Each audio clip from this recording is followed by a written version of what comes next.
When I get back, you're supposed to be gone, right? He looked at me like he had just been stabbed. His voice shook with disbelief. How could you do this? He whispered. He looked at Rufus, then at the book my son was holding. Rufus didn't even hesitate. Dad, he said, his voice steady, his expression filled with disgust. You don't know anything.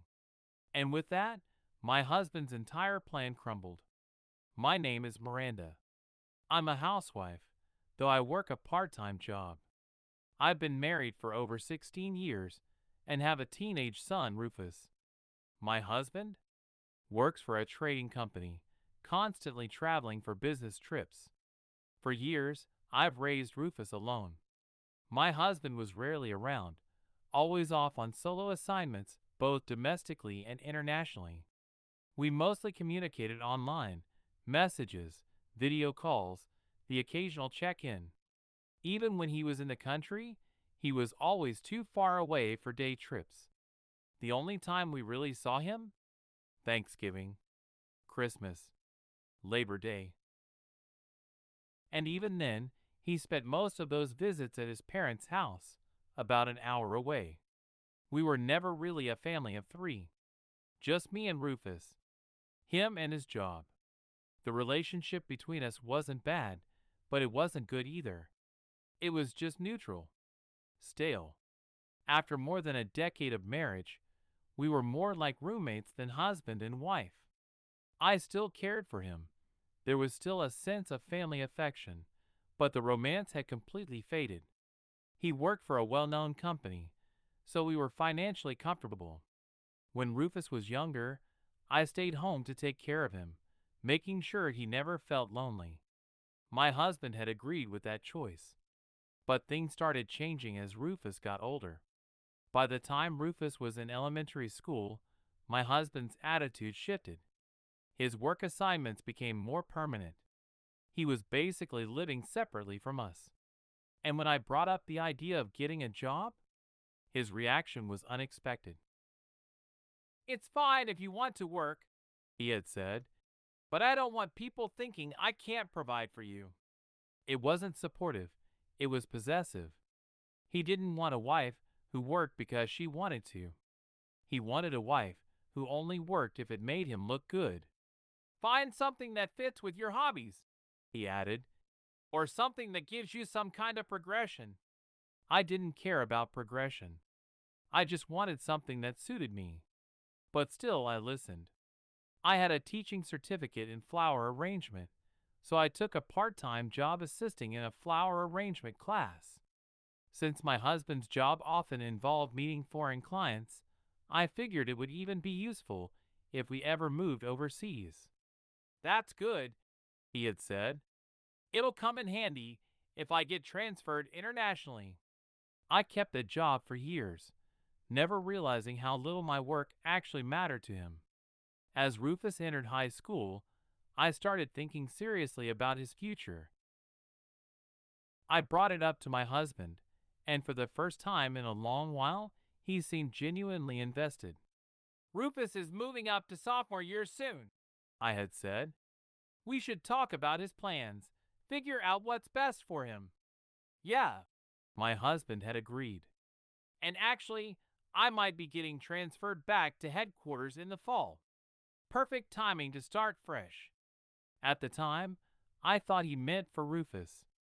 I had no idea he was talking about himself. Then summer came. He came home, sat me down, and without warning, dropped a bombshell. I want a divorce, he said. I thought I had misheard him. What? He didn't hesitate. We've been living separately for a long time now. That's reason enough. It's time for both of us to start over. It was like a bolt of lightning had struck me. I tried to stop him, to get him to explain, but he brushed it off. You say we've been living separately, I countered, but that's only because of your job. I never wanted this. You could have moved with me, he shot back. Rufus has school, I argued.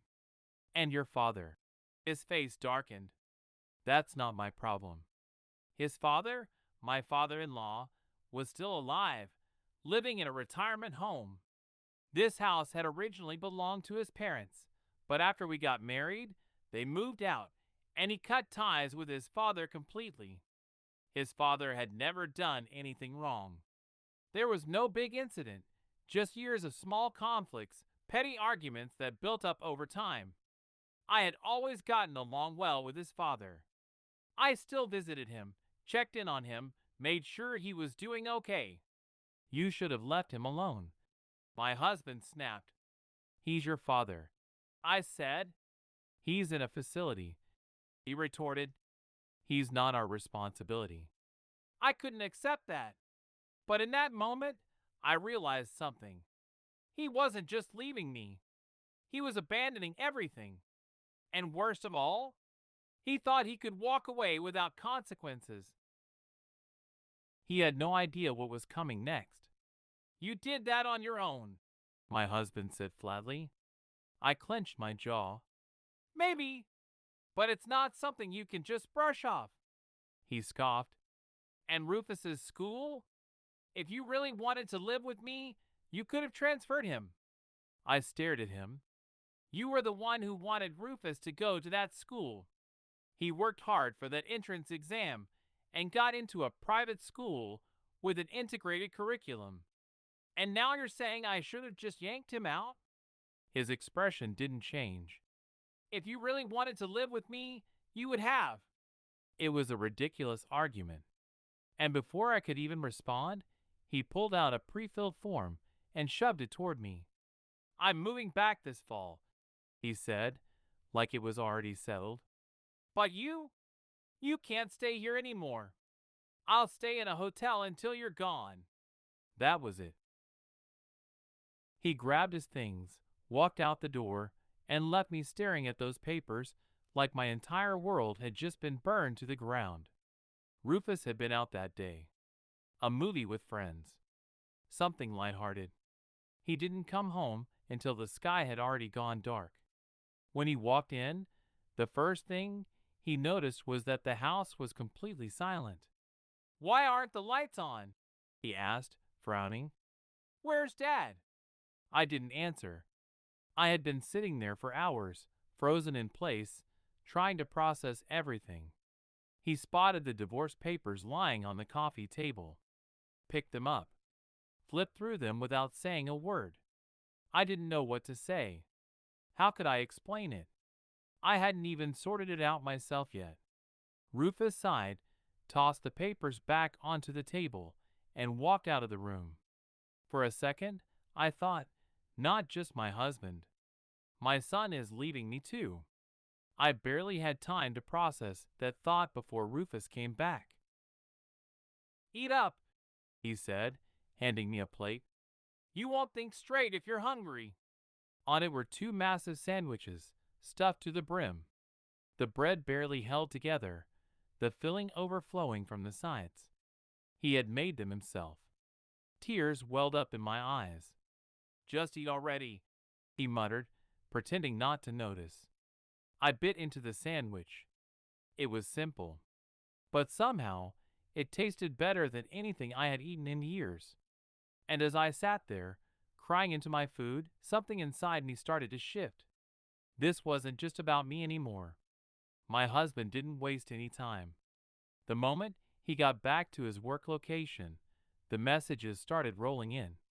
Each one was colder than the last. I want a divorce finalized by next fall. I'll pay Rufus's child support until he's 18. Legally, adulthood starts at 18, but since he'll still be in high school, I'll cover expenses until he graduates. His tone was infuriating. Like he was doing me a favor by fulfilling basic parental obligations. Like Rufus wasn't his son too. Then came the real bombshell. When my assignment ends this fall, I'll be moving back into the house. You need to be out by then. You should be able to find a decent place within 6 months. I'll even cover the moving expenses, out of kindness. Out of kindness? The house we lived in was originally his family home, but why did I have to leave?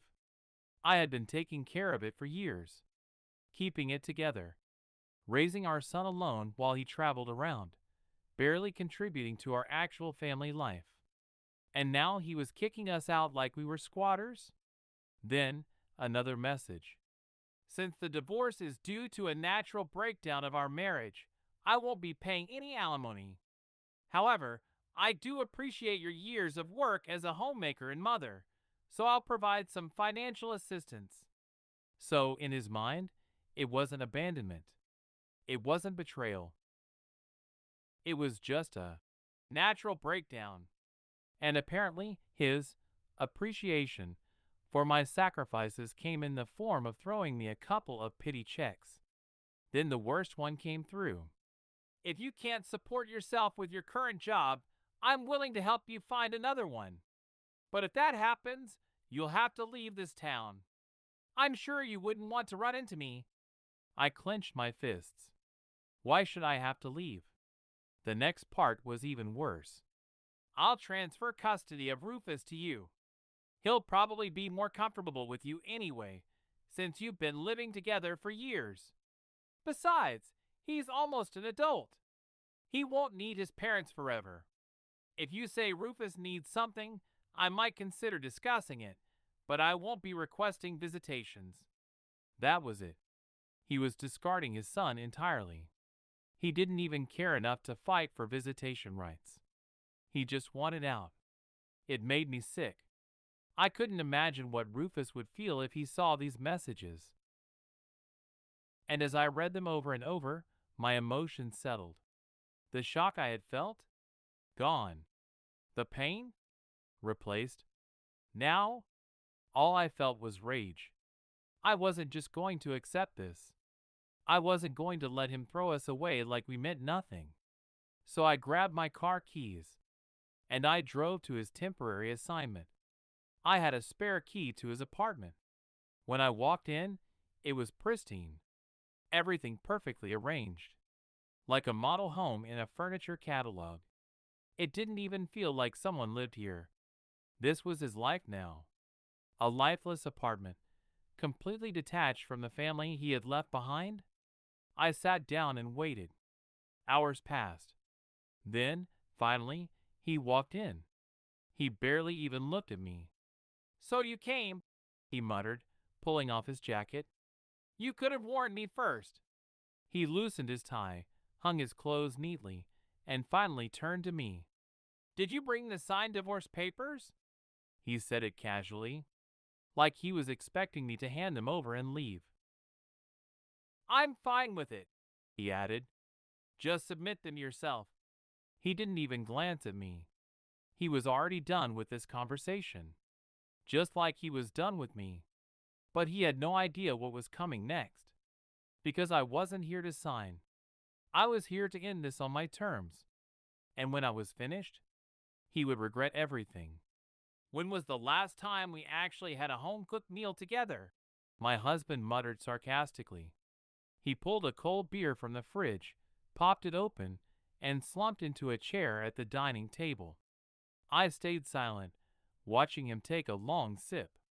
"You get why I want this divorce, right?" he said, setting the can down.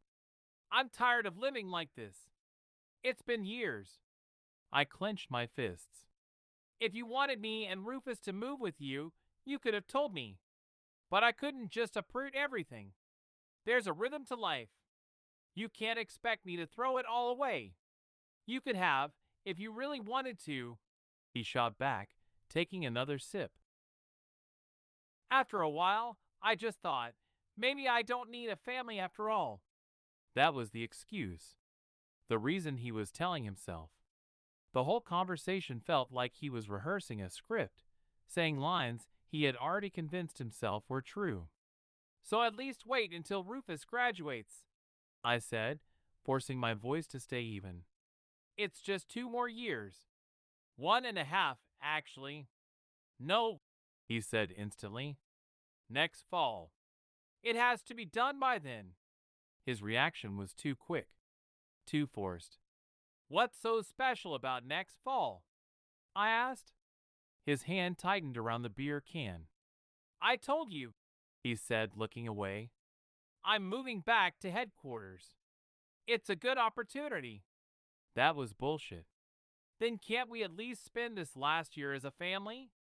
No, he said again, his voice sharper this time. That was the end of the conversation. I left that night and checked into a hotel. I couldn't bear staying under the same roof with him anymore. And after that, I stopped visiting him entirely. There was no point. Instead, I started making my own plans. At first, I fought him on every demand. If he wanted a quick and clean divorce, he wasn't going to get it. First issue, Rufus's tuition. I want you to pay until he graduates from college, I told him. If you refuse, I won't sign the papers. His angry call came immediately. I said I'd pay until he turns 18. That's the legal requirement. If you don't like it, I won't pay anything. That's not possible, I said flatly. Until we file for divorce, we're still married, and you're legally obligated to support your son. After a long battle, he gave in. Fine. I'll pay for 4 years of college, but if he fails or repeats a year, I'm done. Understood, I said. Put it in writing. His irritation grew. You really don't trust me? Not even a little. His resentment was obvious, and that made it so much better. Second issue, division of assets. You need to divide everything fairly, I said. You really expect me to give you more after everything I already paid for? He snapped. I raised our child alone while you were off working. If you're going to call that being a jobless parasite, let's settle it in court and see how well that holds up. His silence told me I had won that round too. The final settlement was notarized, and given his high salary, I walked away with a considerable sum. It was enough. But the real fun started as the divorce dragged on. I didn't sign right away. I didn't submit the papers. Instead, I let time pass. Summer came. Then Memorial Day. Then June. When are you finally filing the papers? He demanded over the phone. I shrugged. Summer's just started. Fall is still 3 months away. What's the rush? His frustration was boiling over. I want this finalized before the fiscal year ends, he snapped. I want to be divorced before I move back to headquarters. Well, I still have things to figure out, I said smoothly. It's not easy making a decision like this. You're dragging this out on purpose, he accused. I didn't even deny it. By the way, I added casually, have you decided where you'll be living yet? Yeah, he said quickly. It's already arranged. Good to know, I said, smirking. He let out a relieved sigh, thinking I was finally being cooperative. He had no idea what was about to happen next. Just remember, both you and Rufus need to be gone by the time I move back in. My husband's voice was cold, flat, filled with complete detachment. I won't be coming back to you, so don't get any ideas. Like I needed the reminder. I had no intention of seeing him as family ever again. And then, at the end of August, he came home. The divorce papers still hadn't been submitted, despite all our previous agreements.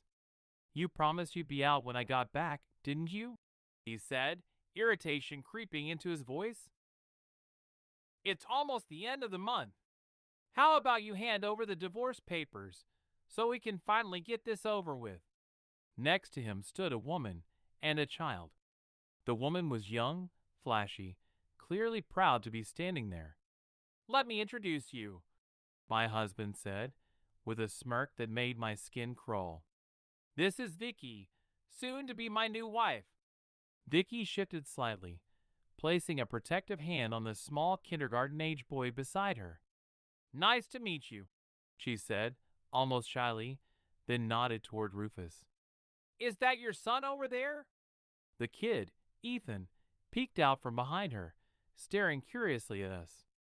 I barely had time to respond before my husband snapped. Cut it out, Vicky. It's none of her business. His tone sharpened. He turned back to me. I told you already, he said, a cruel smile stretching across his face.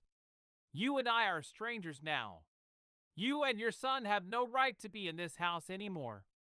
And just like that, he smirked, eyes gleaming with triumph. Now sign the divorce papers, take your son, and get out. He really thought he had won. He thought this was his moment. He stood there, chest puffed out, as if he had outmaneuvered me. But then I smiled, and his confidence shattered. So that's why you were in such a rush, I said casually. His eyes flickered. What do you mean? I turned to Vicky, whose expression was less certain now. You were pushing the divorce because you needed to finalize everything before Ethan's school enrollment, right? Vicky tensed, confirming my suspicions. I laughed softly. I get it. As a parent, you want to make sure your kid gets into a good school. But that's got nothing to do with me. My husband's jaw clenched. This is not up for discussion. We settled everything already. You're not getting any divorce compensation. His voice was growing harsher, as if he was losing control of the situation. Vicky, standing beside him, nodded along quickly. Yeah, exactly. I heard he already gave you plenty, so there's no reason to feel guilty anymore. My husband exhaled sharply, as if relieved. Right. I really wanted to wrap this up and register our marriage today, but I guess we'll have to wait a little longer. They exchanged satisfied glances. So smug, so confident.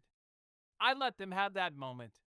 And then I dropped the bombshell. Actually, I will be taking divorce compensation. My voice was calm, clear. The air shifted. What? My husband's head snapped toward me. You agreed there wouldn't be any. That's true, I said smoothly, pulling out a notarized document, but that only applies to the divorce itself. However, I gave him a pointed look. Since it turns out you've been cheating on me, I'm well within my rights to demand compensation for adultery. Silence. Vicky stiffened. Ethan, confused, gripped her hand tighter. You're insane. My husband snapped.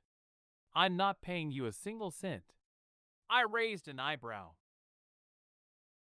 You might want to check the law on that. I can legally file for adultery compensation within 3 years of discovering the affair. And now that it's clear your long work trips were just a cover for your mistress, I could also demand divorce compensation. His face went pale. So let's talk numbers, I continued, flipping through my documents. You're going to pay me both for adultery and for divorce. Oh, and Vicky. I turned to her with a polite smile. You'll be paying me, too. Her mouth dropped open. Me? Of course, I said sweetly. It's legally recognized that mistresses can be sued for damages. Vicky whipped her head toward my husband, eyes wide. You said it was already settled. That's bullshit, my husband roared, grabbing the documents from my hand. You can't do this. Actually, I said, grinning, I can. I tapped the fine print. If the reason for divorce is found to be fraud or coercion, the divorce agreement itself can be annulled. Meaning? Any prearranged deals become invalid. His hand shook as he gripped the paper. You wouldn't. Let's just renegotiate that compensation, shall we? I said, smiling brightly. His hands curled into fists. Then the deal for Rufus's tuition is off, he snapped. I shrugged. That's not how this works. You already agreed to it in writing. You can't just take it back because you're mad. Desperation flickered in his eyes. It's the same document. Right, I said, but the circumstances have changed. His nostrils flared. Fine, I'll pay. Just shut up about it. Thank you. I said smoothly, and make sure to pay on time. I made sure to drag out my victory, watching as he and Vicky seethed. You're so greedy. My husband spat. But you'll pay, won't you? I replied, flashing a bright smile. His hand shook with rage. You owe, and by the way, I added, reaching into my bag, I already submitted the divorce application this morning. I pulled out the receipt of submission and placed it neatly in his trembling hands. His face turned red with fury. Vicky leaned over to look, her expression brightening. That's it then, she said. It's finally ours. My husband exhaled sharply, forcing himself to calm down. Great. That's settled. Now, get out of my house. I raised an eyebrow. About that, I said, grinning. Rufus and I aren't leaving. You are? His face froze. Don't be ridiculous. This is my house. Poor, pathetic man. He really didn't know, did he? I tilted my head. Whose name is on the title of this house? I asked. His expression wavered. That would be my father's, he said slowly. And what's his is? I waited for him to realize it himself. And then, the real fun began. Mine. My husband scoffed. No, this house is mine. I tilted my head slightly. No, I said, voice calm. It's in my name. His smirk faltered. For a second, he looked almost confused, as if his brain refused to process what I had just said. Then he laughed, shaking his head. Oh, I get it. You think you have the right to live here because you're my wife. That's not how this works.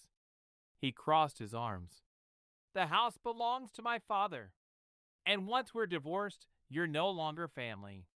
Which means you have no right to live here anymore. Vicky's lips curled into a smug grin, as if the matter was already settled. I let out a slow sigh. Then, without a word, I pulled out another document and handed it to him. What's this? His voice was still arrogant until his eyes scanned the page. His face drained of color. I was adopted by your father, I said smoothly. And as part of that, he transferred the house to me. The words hit him like a brick wall. That's insane, he gasped. But it was right there in black and white, the official family register, with my name legally recorded as his father's adopted daughter. Vicky's face twisted in confusion. Wait, adopted? When? Why? I smiled. Because unlike you, his father actually cared about me. After my husband had first mentioned divorce, I had gone to see my father-in-law. He had always treated me like his own daughter, ever since my real parents passed away shortly after I got married. When I told him about my husband's behavior, he hired a private investigator to dig into his real reasons for the divorce. And what we found was absolutely disgusting. You didn't take those solo work assignments because of your job, I said, staring him down. You took them so you could live with her. I pointed at Vicky, whose face turned pale. You've been with her for years. And that kid? I nodded at Ethan, who clung to Vicky, looking anxious. That's your son. My husband staggered back, stunned. You? His voice shook. You knew? Oh, we knew, I said with a smirk. Vicky had been a hostess at a nightclub when she met my husband. She was 20 at the time. They hit it off instantly, and before long, she was pregnant. But rather than leave me, my husband decided to live a double life. One house for us, and another secret house for his mistress and son. Every time Rufus and I had visited him at his work apartment, I had been impressed by how tidy it was. Now I knew why. He never actually lived there. He had set up a fake apartment, even installed cameras to alert him whenever we visited, so he could remove any traces of Vicky and Ethan before we arrived.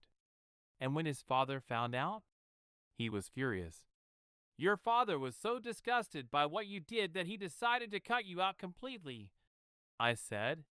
Do you even understand what disinheritance means? My husband swallowed hard. WH what?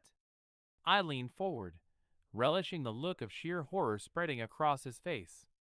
It means that if the family court approves it, you will no longer be legally recognized as your father's heir. Meaning? You get nothing. He staggered back, hands shaking. That's impossible. No, I said sweetly. It's already in progress. My father-in-law had made his decision. He was formally disinheriting his son due to cruelty, infidelity, and abandonment. When the process was complete, every last cent of inheritance would go to Rufus. And to prevent my husband from contesting it in court, my father-in-law had adopted me, ensuring that I received this house immediately. That way, even if my husband wanted to fight it, he would have nothing to stand on. How could you do this? My husband croaked, his voice barely above a whisper. I thought you were just a clueless housewife who didn't know anything. Rufus scoffed, crossing his arms. Huh, Dad, you didn't know anything. Then, to rub salt in the wound, Rufus tossed a book onto the table in front of my husband. My husband frowned. What the hell is this? Rufus smirked. Oh, you know, just a little detective novel called The Splendid Deductions of Mrs. Rose. Vicky's eyes lit up. Wait, I know that book. It's super popular right now. There's even an anime adaptation coming soon. Yeah, Rufus said, flashing a grin. Because my mom wrote it. Silence. Absolute silence. Then, what? My husband gasped. Vicky blinked rapidly, as if her brain was short-circuiting. Rufus nodded. Mom's been writing novels online for years. She wrote a whole series about a housewife who uncovers hidden secrets while working at a flower arrangement class. He glanced at me proudly. She got pretty knowledgeable about law while writing. Guess all that research paid off. And just like that, the entire room shifted. For years, my husband had treated me like I was nothing, like I was dumb, like I would just roll over and accept his betrayal. But the truth? I had outplayed him at every turn. I had secured Rufus's future. I had stripped him of his inheritance. I had made him pay for everything. And now? He had nothing left. I smiled.